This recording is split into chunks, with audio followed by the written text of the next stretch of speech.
사랑하는 성도 여러분, 오늘 수요 밤 예배 우리가 하나님 앞에 나와 함께 예배 드릴 수 있게 해주신 은혜에 감사와 영광을 하나님께 올려드립니다.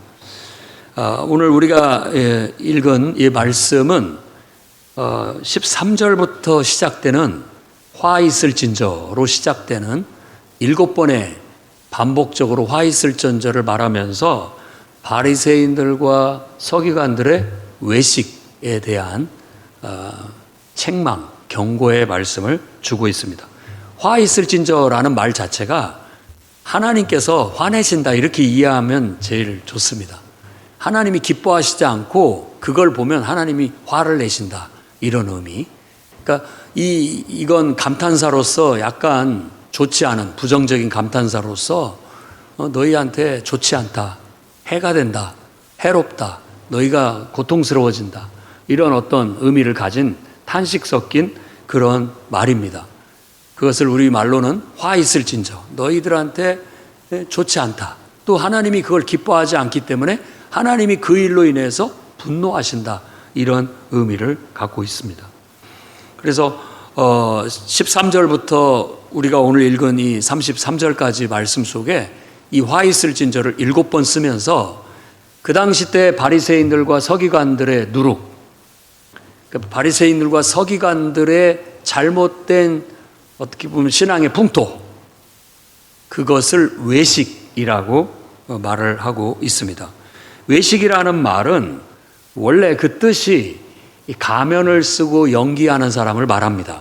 그러니까 옛날 연극하는 사람들이 가면을 쓰고 다른 사람 역할을 하잖아요. 그런 원래 단어에서부터 파생된 뜻으로서 오늘 이 성경에서 주된 가르침은 뭐냐면 사람한테 보이기 위해서 행동하는 것을 강조하고 있어요. 그러면 오늘 우리가 정말 이 말씀을 통해서 바리새인들이나 사두개인들이나 또 그런 정말 외식하는 신앙이 어떤 것인지 한번 살펴보고 우리는 절대 그런 교훈을 쫓아가지 말고 참된 신앙의 본질을 추구하는 그런 성도들이 다 되시기를 바랍니다. 믿으려면 제대로 믿어야죠. 아멘. 우리가 할 수 있는 말은 그거밖에 없습니다. 믿으려면 제대로 믿자. 제대로 믿자. 우리 아이들도 이거 믿는 것도 아니고 안 믿는 것도 아닌 그런 것이 아니라 좀 제대로 한번 믿어보자 라고 자꾸 말하고 싶어요. 제대로 믿어보자. 진실하게. 그냥 교회만 왔다 갔다 하고 마지못해서 예배드리고 마지못해서 이렇게 하는 것이 아니라 정말 진심으로 어떻게 하면 신앙의 본질을 우리가 깨닫고 그리스도인으로서 가장 순결하고 정말 온전한 그리스도인으로서의 정체성을 가지고 또 그런 신앙을 우리 삶에서 녹여내고 또 그런 신앙을 실천하면서 아름다운 열매를 많이 맺고 하나님의 영광을 드러내는 그런 신자들이, 그런 성도들이 돼야 되겠다라는 그런 강조의 말씀이라고 볼 수 있겠습니다. 그래서 오늘 또 3가지로 여러분과 함께 하나님의 말씀을 나누기를 원합니다. 과연 참된 신앙의 본질이 무엇이고 하나님이 기뻐하시는 것은 무엇일까? 하나님이 화내지 않고 하나님 분노하지 않고 하나님이 싫어하지 않고 기뻐하는 신앙의 모습은 무엇일까라는 거예요. 그래서 첫 번째 25절과 26절 말씀을 우리가 한번 보겠습니다. 화 있을진저 외식하는 서기관들과 바리새인들이여 잔과 대접의 겉은 깨끗하되 그 안에는 탐욕과 방탕으로 가득하도다. 눈먼 바리새인이여 너는 먼저 안을 깨끗이 하라. 그러면 겉도 깨끗하리라.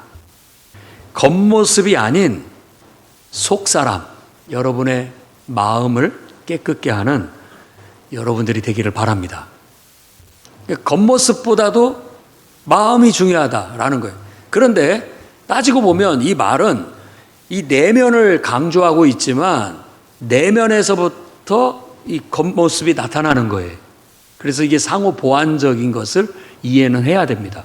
그런데 지금은 겉모습은 너무나 보기가 좋으나 속은 그만큼 알맹이가 차 있지 못한 그런 모습 때문에 겉모습에 맞게끔 알맹이를 채워라 라는 그런 가르침을 주고 있는 거예요. 그래서 비유로 잔과 대접, 그릇을 비유로 들고 있습니다. 그릇은 참 예쁘고 보기 좋은 것이나 그 안에 내용물이 여기서는 아주 탐욕과 방탕으로 가득하다라고 해서 부패하고 냄새나고 먹을 수 없는 좋지 못한 음식들로 가득하다. 그러니 그릇이 아까운 거죠. 그릇이 아까운 거예요. 그래서 오늘 말씀을 곰곰이 생각해 보면 우리가 어떤 의미로 주님이 이런 말씀을 하셨을까라는 겁니다. 이걸 이해하기 위해서 우리가 바리새인과 세리의 기도를 예로 들 수가 있습니다. 누가복음 18장에는 바리새인과 세리가 똑같이 하나님 앞에서 와서 예배를 드렸어요. 기도하는 걸로 나타납니다.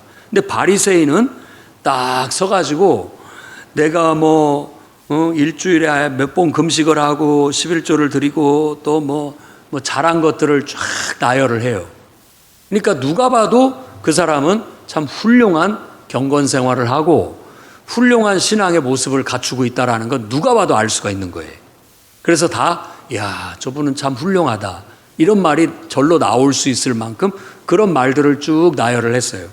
그리고 한 세리는 나와서 감히 눈을 들어 하늘을 보지도 못하고 가슴을 치면서 하나님 불쌍히 여기소서 나는 죄인입니다 라고 했다는 거예요. 그런데 이 두 사람이 누가 하나님 앞에 그 예배와 기도가 연락되었겠느냐라고 물어요. 누가 하나님 앞에 의롭다함을 얻고 돌아갔겠느냐라고 했을 때 바로 예수님은 세리다라고 말합니다. 그러면 금식하고 하지 말라는 말입니까? 정말 11조 하지 말라는 말입니까? 그런 건 중요하지 않다는 말입니까? 아니에요. 여기에 핵심 포인트는 이 바리새인이 사람한테 보이기 위해서 그런 걸 했다라는 데 초점이 있는 거예요. 사람들한테 나 이런 사람이다라고 보이는 거예요.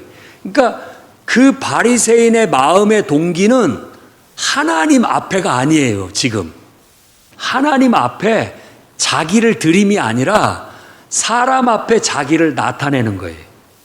그러니까 당연히 하나님께 드려지지가 못한 것이죠. 초점이 틀렸다는 거예요. 마음이 틀렸어요. 그리고 세리는 사람들한테 자기는 보잘것없는 존재라는 걸 알기 때문에 불쌍히 여겨달라고 하고 하나님 앞에 나는 죄인입니다라고 하나님만 바라보고 있다라는 거, 거기에 초점이 있다는 거예요. 무조건 죄인들은 하나님이 이렇게 막 위해 주시고 잘하고 이런 사람은 하나님이 좀 교만할까봐 멀리하고 이런 마음이 아니라는 거예요. 그 마음 속에 하나님을 향한 마음이 없다는 거예요.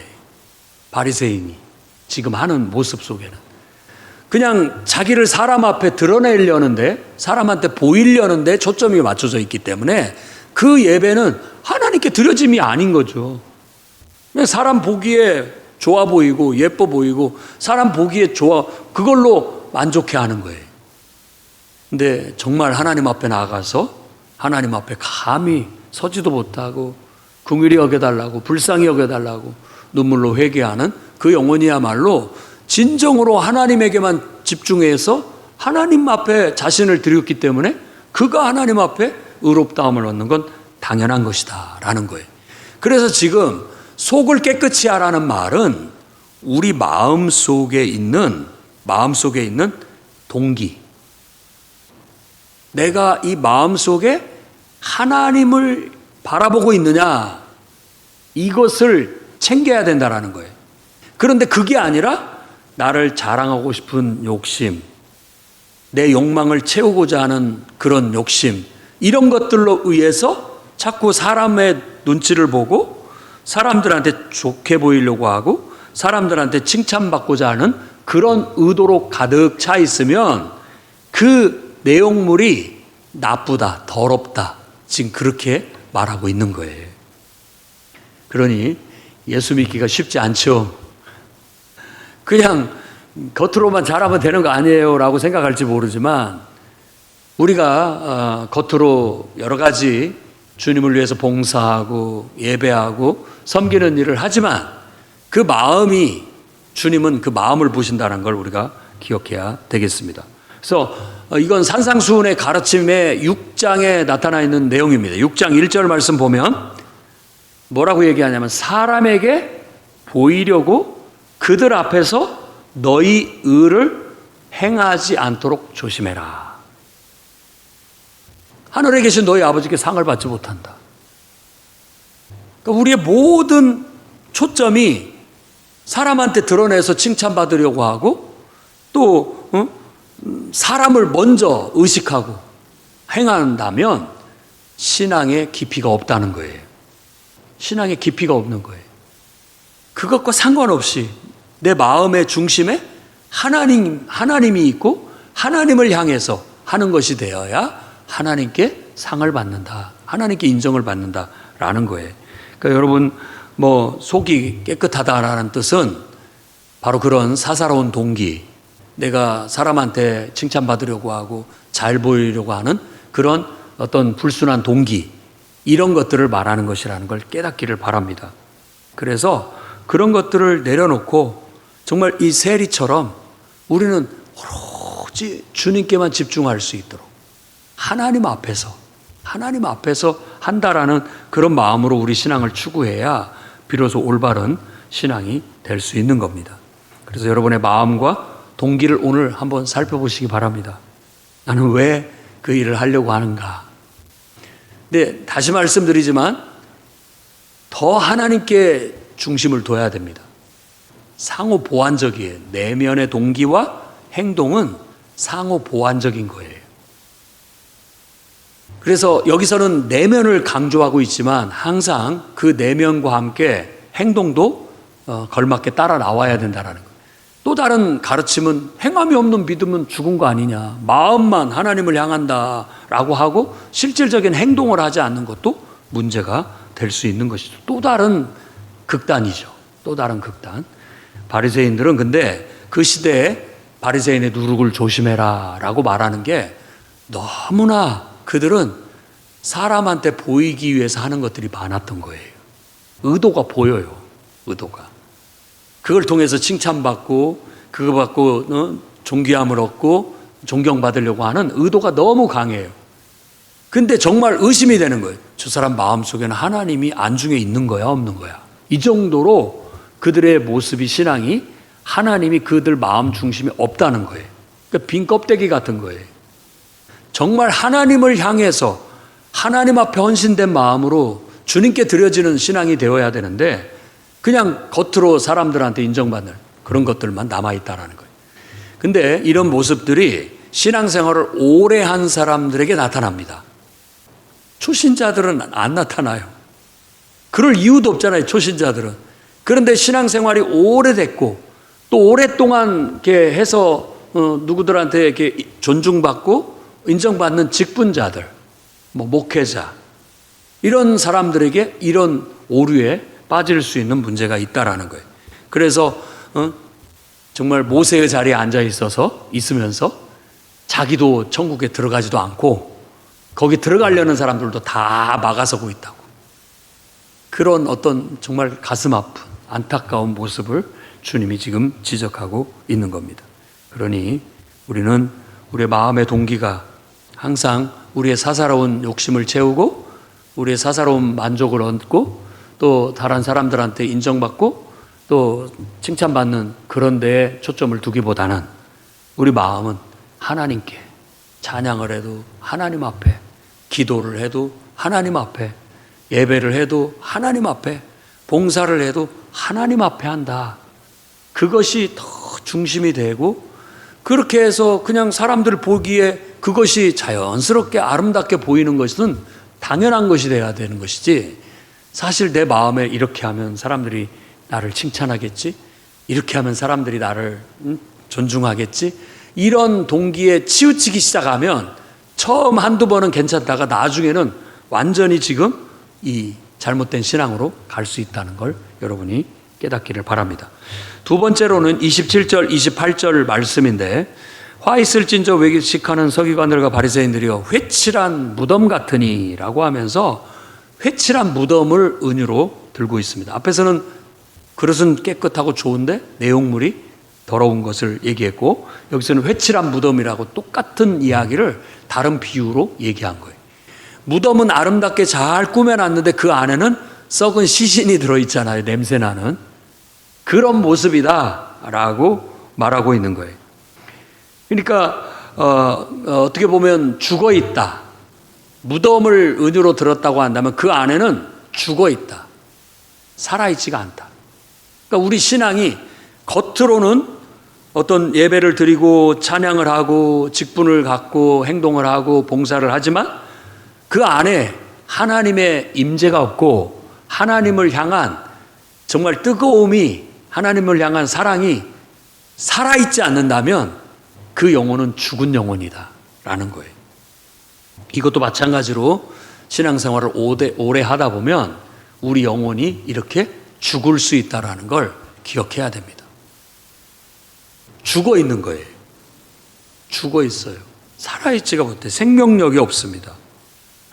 다시 우리는 하나님 말씀으로 채우고 하나님의 은혜로 채워서 우리 마음이 하나님으로 인해서 기뻐하고 하나님의 은혜로 말미암아 살아나고 생동감이 있고 하나님의 은혜로 말미암아서 어떤 동기가 생기고 마음이 생겨서 행동하는 그런 살아있는 신앙으로 회복을 해 나가야 되겠습니다.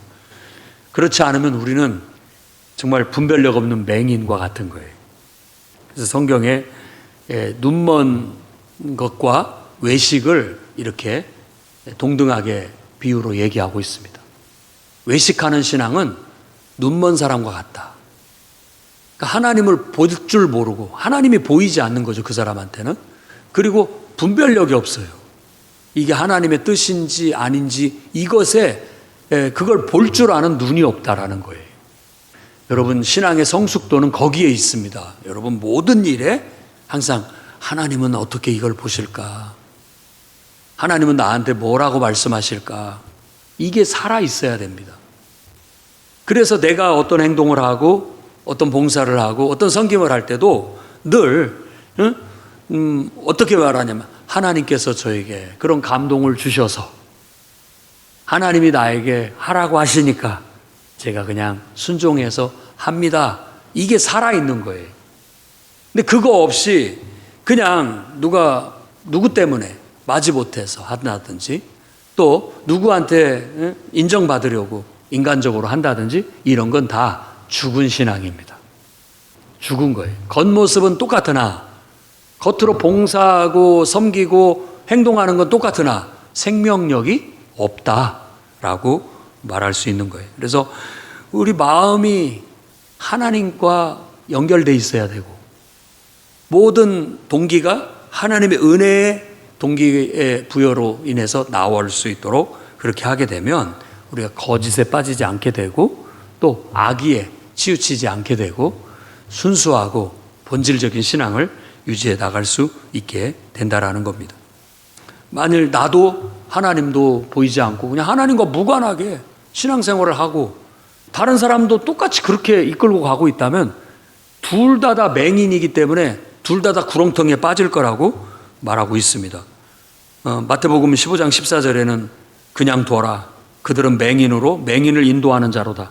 맹인이 맹인을 인도하면 둘 다 구덩이에 빠지리라 라고 말합니다. 나도 하나님하고는 아무 상관없이 교회를 다니고 예배를 드리고 그냥 신앙생활을 하는 거예요. 하나의 문화예요, 그냥. 그리고 다른 사람들도 그렇게 그냥 하는 것을 똑같이 하는 거예요. 이건 죽은 신앙이에요. 그러니까 이 죽은 신앙을 이 여름철 수련회를 통해서나 또 이 예배를 통해서 깨워내야 되겠습니다. 하나님과 아무 상관없이 교회를 다니고 하나님하고는 별 관계도 없이 그냥 노래를 부르고 또 예배를 드리고 또 뭐 교회에서 어떤 행동을 하고 행사를 하고 봉사를 하는 것은 죽은 신앙일 수 있다라는 걸 우리가 깊이 두렵고 떨리는 마음으로 생각을 해 보아야 되겠습니다. 사무엘상 16장 7절에는 사무엘을 통해 사무엘에게 하나님이 하신 말씀입니다. 그 용모와 키를 보지 마라. 내가 이미 그를 버렸다. 내가 보는 것은 사람과 같지 않다. 사람은 외모를 보지만 나 여호와는 중심을 본다. 외모라는 것은 우리가 기대하는 좋은 능력, 실력, 어떤 모습이에요. 그런데 하나님은 그 중심을 본다고 했는데 그 중심은 뭐냐면 그 중심이 하나님께 있느냐, 그걸 본다는 거예요. 하나님을 향해 있느냐, 그걸 본다는 거예요. 그래서 뭐 중심이 마음이 똑바르고 강직하고 이런 의미가 아닙니다. 정말로 하나님을 바라보고 있고 하나님을 섬기고 있고 하나님을 위해서 하고 있는지를 생각해 봐야 되는 거예요. 그래서 저도 목회를 하면서 늘 의문이 들 때가 많아요. 정말 나도 하나님을 섬기고 여러분들도 하나님을 섬기는데 정말 내가 하나님을 섬겨서 하는 게 맞는가? 또 모든 성도들이 저거 정말 하나님을 섬기면서 저렇게 하는 건가? 의심이 될 때가 있는 거예요. 때로는 그거하고 상관이 없이 누구랑 친하니까 해요. 누구랑 친하니까 그 사람이 그냥 하자고 하니까 해요. 그 사람이 교회 떠나면 같이 떠나요. 그런 태도인 거죠. 그런 태도. 그 마음에 중심에 하나님은 없어요. 하나님은. 뭐가 좋아서, 누가 좋아서 그 일을 그냥 하는 거예요. 그러다가 마음이 싫어지면 그만두는 거죠. 그러니까 중심이 하나님께 있지가 않아요. 그건 우리는 죽은 신앙이라고 하지 살아있다고 보지 않는 거예요. 그러니까 목회자도 참 고달파요. 그런 것들을 맹인이 되지 않아서 똑바로 보고 분별을 해서 그걸 죽은 영혼을 살려내야 되니까 이건 아니라고. 겉으로는 다 그냥 교회 나오고 있고 뭐 하는 것 같이 보이지만 이 신앙으로는 하나님을 기쁘게 할 수 없다고. 이건 죽은 신앙이라고. 그걸 깨우쳐야 되고 그걸 살려내야 되는 그런 게 있는 거죠. 그걸 살리기 위해서 우리는 은혜를 받아야 됩니다. 성령의 충만함을 받아야 돼요. 그러니까 내가 내면에서 하나님의 임재를 경험하고 하나님의 살아계심과 그 은혜를 경험하지 않으면 우리 영혼이 살아날 수가 없어요. 그냥 인간적인 거죠. 그냥 목사님이 좋아서 목사님하고 친해서, 사모님이 좋아서 사모님하고 친해서, 교회 누구 집사님이나 권사님이 참 나한테 잘해주고 좋아서 그냥 교회를 다니는 것에 머무르게 되는 거예요. 근데 그건 지금 하나님이 기뻐하는 신앙이 아닙니다. 정말 하나님의 은혜를 받고 하나님의 은혜와 사랑을 깨닫고 하나님과 관계가 되어져야 되는 거예요. 그 중심이 바로 돼야 그 속에서부터 봉사도 섬김도 자발적인 헌신도 나오는 것이죠. 우리가 이 교회 목회의 관건이 거기에 있어요. 우리 영혼이 살고 교회가 사는데 핵심이 거기에 있습니다. 지금 이 서기관들과 바리새인들의 신앙을, 유대인들의 신앙을 살려내는 것도 핵심이 거기에 있던 거예요. 그러니까 듣기 좋은 말 하는 게 아니라 주님은 그 핵심을 찔러서 그들 영혼을 살려내고자 하는 거예요. 뭐 손가락질하고 삿대질하고 욕하고 비난하기 위한 게 아닌 거예요. 정말 핵심적인 문제를 지적을 해서 고치라고 하는 거예요. 그랬더니 바리새인과 사두개인들은 너나 잘해라고 예수님을 되려 죽이려고 달라들었죠. 오늘날도 육신적으로 생각하면 그런 성도들, 그런 신앙들이 있을 수 있습니다. 그러나 영적으로 생각한다면 정말 하나님이 나의 중심을 보시는구나. 내가 내 중심이 하나님께 있지 않고 내 중심이 자꾸 사사롭게 인간적인 데 있구나. 육신적인 데 있구나. 내가 이걸 깨뜨려야 되겠구나. 정말 내 마음이 하나님의 은혜에 깊이 뿌리를 내리고 하나님을 위해서 헌신하는 믿음이 뿌리를 내려서 거기에서부터 내 섬김과 봉사가 나와야 되는구나. 이게 내가 그동안에 잘못 생각했던 거구나 라는 것을 깨닫게 되고 회개하고 바로 서면 정말 예수님의 가르침이 제대로 먹힌 거라고 볼 수 있겠습니다. 이사야 선지자를 통해서 주신 말씀도 그렇습니다. 주께서 이르시되 이 백성이 입술로는 나를 공경하는데 그들의 마음은 내게서 멀리 떠났다. 그들이 나를 경외함은 사람의 계명으로 가르침을 받았을 뿐이다. 사람의 계명이라는 말을 잘 해석해야 됩니다. 아니 그러면 사람이 가르치지 뭐 천사가 와서 가르칩니까? 이 사람의 계명이라는 것 자체가 하나님과 무관하다는 뜻이에요. 자꾸 인간적으로 친밀하게 해서 인간적으로 잘해주는 것으로 인간적인 끈으로 사람을 교회 안에 두려고 하고 문화 안에, 교회의 어떤 문화 안에 두려고 하는 거죠. 그렇게 하는 것은 몽학선생일 뿐이에요. 그게 본질이 아니에요. 그렇게 함으로써 하나님을 만나게 하고 그렇게 함으로써 하나님의 은혜를 경험하게 하려는 목적에서 할 뿐이지, 그렇게 해준다고 해서 지금 신앙이 제대로 돼 있다라는 건 아닙니다. 그냥 사람의 교훈을 따르는 것 뿐이죠. 그러니까 우리가 먹을 것을 잘 주어서 또 나름대로 좋은 것들을 해주겠다고 약속을 해서 기타 등등의 좋은 인간적인 그런 것들을 다 주는 것은 그걸 도구로 해서 하나님께 나아가 하나님을 만나고 은혜를 받고 변화되기를 바라는 마음인 거예요. 근데 내가 그런 걸 해주는 것도 훌륭하지만 그것에만 만족해하고 있는 사람을 본다면 그건 깨져야 되는 거예요. 인도의 선교, 우리나라 못지않게 인도는 우리나라보다도 훨씬 더 많은 선교사들과 많은 물량 공세로 선교를 했어요. 근데 우리나라 같이 선교가 되지 않아요. 왜 그러느냐? 선교사들의 반성은 뭐냐면 그들은 우리가 가져다 주는 것들에만 관심을 뒀다. 가서 공급해주고 뭘 제공해주고 이러다 보니까 그것에만 맛을 들였지 정말 그걸 통해서 하나님을 만나고 은혜를 받고 정말 성령을 받고 변화되는 대로 이끌지를 못한 거예요. 그래서 실패했다고 얘기를 하는 거예요. 우리도 가끔 이제 그런 반성들을 합니다.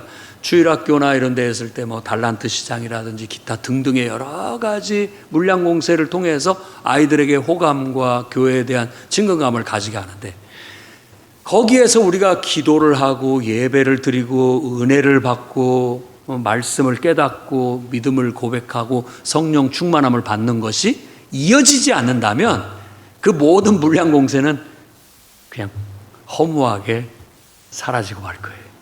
그뿐인 거예요. 그뿐인 거예요. 정말 우리가 깊이 이런 말씀을 통해서 과연 우리들의 신앙에 생명이 있는가? 우리들의 교회의 모든 모임 속에 생명이 역사하고 있는가? 한번 생각해 봐야 될 문제예요. 그리고 우리는 죽은 살을 도려내는 아픔을 통해서 생사를 꺼내야 돼요. 살려내야 된다고요. 진통이 있을 수 있고 또 거부감이 들 수도 있어요. 하지만 겪어야 될 일입니다. 겪어야 될 일이에요. 그래서 저 서두에도 말한 것처럼 제대로 믿어라 이거예요. 제대로. 믿으려면 제대로 믿어라. 더 이상 그런 식으로는 안 된다. 주님이 지금 그렇게 말하고 있는 것과 같습니다. 그다음에 오늘 세 번째 우리가 생각해 봐야 할 것은 오늘 말씀의 29절부터 32절까지의 말씀입니다. 너희는 선지자들의 무덤을 만들고 의인들을 비석으로 꾸미며 이르되 만일 우리가 조상 때에 있었더라면 우리는 그들이 선지자의 피를 흘리는데 참여하지 아니하였으리라. 그러니까 우리 조상들이 정말 하나님 말씀을 전하는 신실한 선지자들을 많이 죽였다 이거예요. 근데 우리가 만일 그때 그 시대에 있었다면 그런 일은 없었을 것이다 라고 자부하는 거예요. 그런데 예수님 봤을 때는 너희도 똑같다. 지금 그렇게 말하고 있는 겁니다. 너희 스스로가, 너희 조상은 정말 하나님의 말씀을 신실하게 전하는 선지자들을 죽이는 자였고 너희가 그들의 후손이라고 지금 인정하고 있다. 그 말은 곧 너희도 너희 조상과 똑같이 행동하고 있다라고 하면서 너희 조상의 분량을 채워라. 너희도 똑같이 지금 하고 있다라는 걸 말하고 있죠. 그러면서 뱀들아, 독사의 새끼들아, 독사의 자식들아라고 하면 좀 더 듣기가 좋죠. 침례를 주는 요한도 이 독사의 자식들아, 누가 여기 와서 회개하라고 했더냐 라고 외치면서, 아니 오지도 마라, 회개하지 않으려면 오지도 마라. 지금 침례 요한이 그렇게 얘기를 했다고요. 똑같아요. 너 그렇게 교회 나오려면 오지 마라. 필요 없다. 믿으려면 똑바로 믿고 안 믿으려면 말하라. 막 이렇게 지금 말하는 투예요, 이게. 너희는 어떤 뱀의 자식이다. 사탄의 자식이다. 라고 말하고 있는 거예요. 왜? 사탄이 처음부터 거짓되고 간교하게 하나님 앞에 속였기 때문에. 하나님을 순종하는 듯기 하면서 속으로는 하나님을 거부하고 불순종한 존재가 사탄이에요. 그 사탄이 인간을 유혹해서 똑같이 인간도 하나님을 대적하게 만들고 하나님 말씀에 불순종하게 만들었어요. 그러니까는 그 하는 일이, 지금 너희 하는 일이 사탄이 하는 일이다. 지금 그렇게 말하고 있는 거죠. 뭐 그런 말 들으면 우리가 상당히 자존심도 상하고 기분 나쁘게 들릴지 모르지만, 예수님의 수제자인 베드로도 똑같은 얘기 들었습니다. 사탄아, 내 뒤로 물러가라 라고. 네가 하는 일은, 지금 네가 생각하고 네가 하는 말은 그건 사탄이 준 생각이고 사탄의 말이다. 어떻게 하나님의 뜻을 거스리고 하나님의 일을 하는 것을 방해하느냐 라고 지금 말하고 있는 것이죠. 그래서 우리가 참 두렵기만 합니다. 두렵기만 해요. 조상들도 그 타락한 본성에 의해서 결국 하나님의 선지자들을, 하나님 말씀을 전하는 자들을 거부하고 그들을 죽이고 말았는데, 우리들의 모습은 어떤가? 정말 나에게 생명의 말씀으로 경책하고 또 책망하고 나를 살려내기 위해서 주어진 생명의 말씀을 우리는 곱게 받아들이고 감사함으로 받아들이고 있는가? 아니면 나도 그걸 거부하고 그런 말을 하는 사람을 나도 죽이고 있지는 않는가? 거부한다라는 거죠. 저런 말하는 이 교회는 못 다니겠네. 뭐 이런 식이죠. 저 목사님 나들으라고 하는데 뭐야? 뭐 세상에 저 목사만 있나? 교회가 여기 교회만 있나? 뭐 보통 사람들이 그래요. 뭐 학원 바꾸듯이 바꾸고 또 무슨 태권도장 바꾸듯이 바꾸고 뭐 마트 바꾸듯이 바꿔요. 식당 바꾸듯이 바꿉니다. 여기 맛이 없다 그럼 저쪽으로 가는 거고, 저기서 불친절하다 하면 절로 가는 거고, 이렇듯이. 물론 어느 정도 그런 면이 없지 않아 있을 수는 있습니다만은, 정말로 잠언서 말씀에도 그런 것처럼 생명의 말씀은 아픈 거예요. 그리고 누가 그랬어요. 정말 내 마음이 자꾸 거북스럽게 말씀이 들리기 시작한다면 진짜 하나님 말씀을 듣고 있는 거라고. 늘 듣기 좋은 소리만 듣고 힘내라, 잘한다, 잘해보자 이런 말을 들으면 우리가 용기도 내기는 하지만, 그런 말도 들어야 되겠지만 어쩔 때는 따끔하게 너 그렇게 교회 다니려면 때려쳐라 뭐 이런 말까지도 들을 수 있어야 되는 것이죠.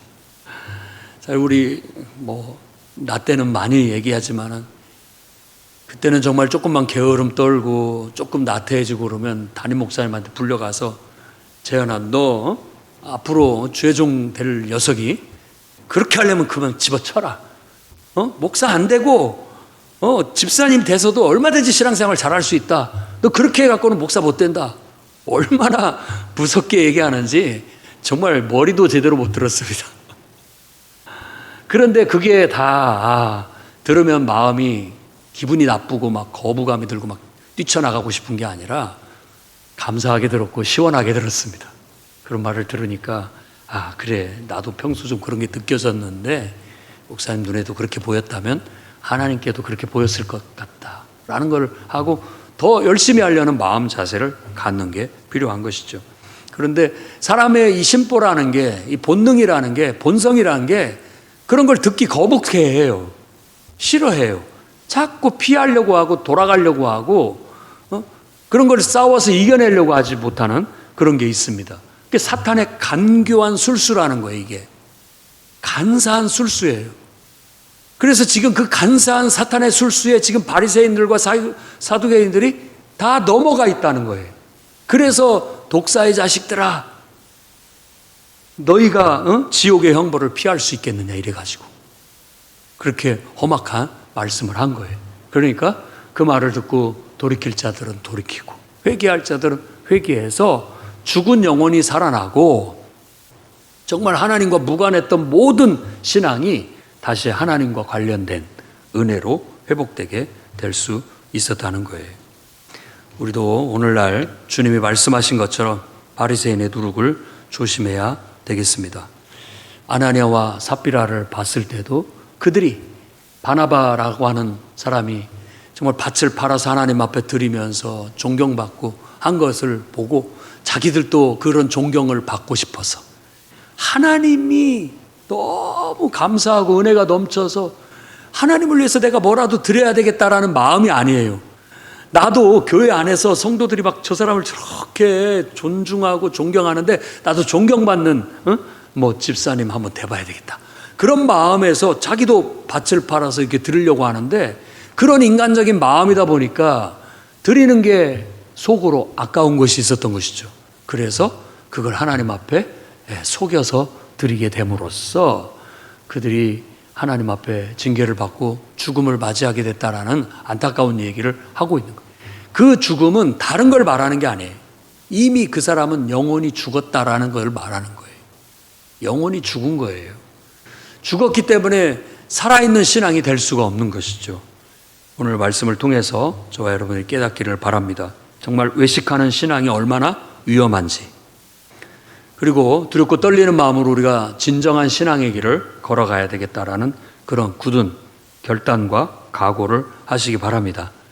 사람들이 어떻게 보든지 내 마음은 하나님께 있고 하나님이 기뻐하신다면 나는 그 길을 꿋꿋하고 당당하게 걸어가겠노라 다짐하는 저와 여러분이 되기를 주의 이름으로 축원합니다.